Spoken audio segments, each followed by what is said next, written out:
So, for the last part of our origami desk organizer, we are going to make the boxes that fit nicely into this inner tray. We're going to need 2 sheets of paper, same size as everything else, and they're going to be the simplest out of the bunch. So, let's get started. Step 1, fold in half, like that, and release. Step 2, fold in half the other way, and release. Step 3, flip it on over and fold all of these corners into the center. Step 4, holding everything down, making sure that these points don't move too much. Take a side, gently bring that edge to the center, and do that along the other side. Fold nice and hard, and then release, making sure you've got some crisp lines going through. Step 5 would be to do that on the other direction. Give that a nice and solid crease. Give that a turn. Release it just enough to take these bits, pop them out, fold these back down, and give that a nice heavy crease all the way through. Step 6, lift up, holding these 2 points right here, making sure that this will pop down.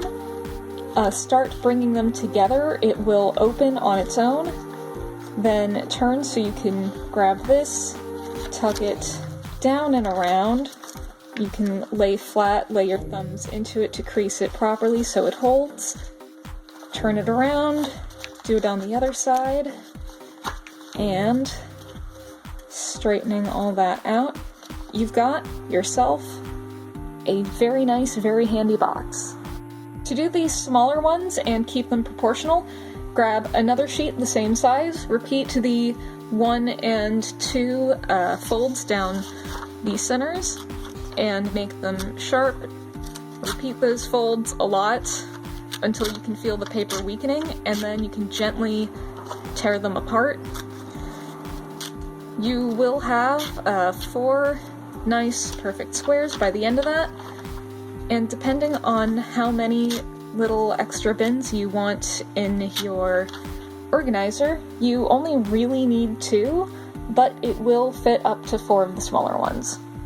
So, same process again, just more resistance because it is smaller. So, step 1, fold in half, nice and sharp, release.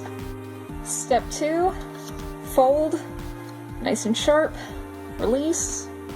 Step 3, flip and bring all your corners in. Showing you in progress because, yep, there is more resistance this time round because of the size and precisely how I'm trying to move the paper. When paper gets made, it's actually a bunch of interlocking fibers, so whenever you actually do move something, if the paper hasn't been pre-folded one way, it does take more force to actually get it to do something. Weird, right? Step 4, bring these edges to that center point and crease, making sure that these little spots in here on both sides don't bunch up and push out.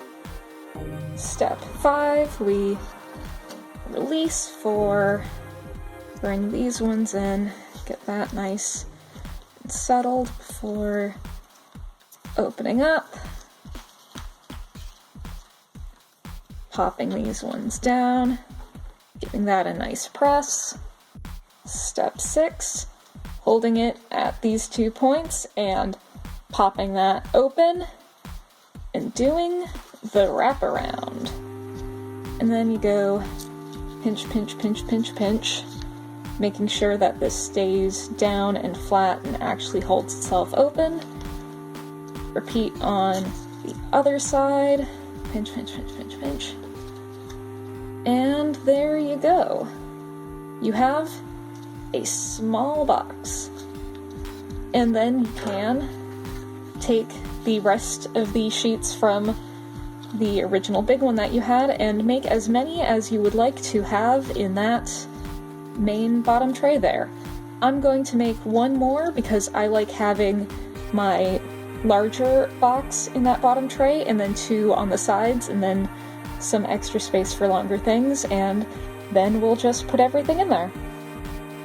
Once you've got as many of these boxes as you want or need, you can get to final assembly. So I like to grab these and take the inner tray from part 1, take the big box, I like shoving mine to the side over here, taking my smaller ones, double checking that I know which direction the wraparound sides are.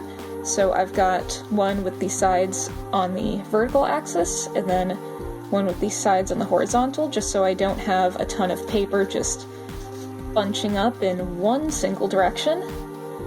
Then the big lower tray, and then all of my handy dandy standing boxes, and making sure that everything slides in all nice.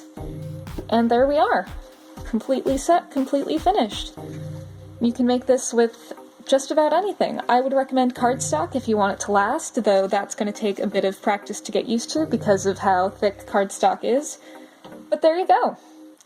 Origami desk organizer. Sorted.